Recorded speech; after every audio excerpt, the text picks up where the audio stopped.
I'm gonna mix a bunch of paint colors together that I have left over from old projects that I have and see if I can come up with a color that I like to paint my house.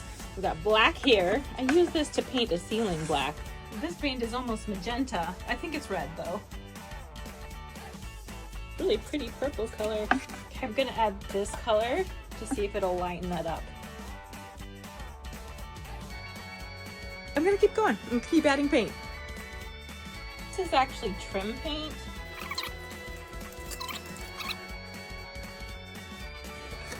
That's very green. The question is, will that green neutralize this purple a little bit? I actually don't think it's gonna happen.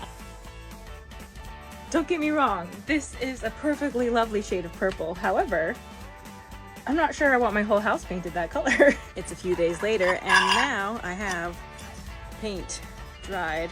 What do you think? Should I paint my whole house this dark color? I think it's a little bit too dark. I think I'm gonna have to go back to the mixing room.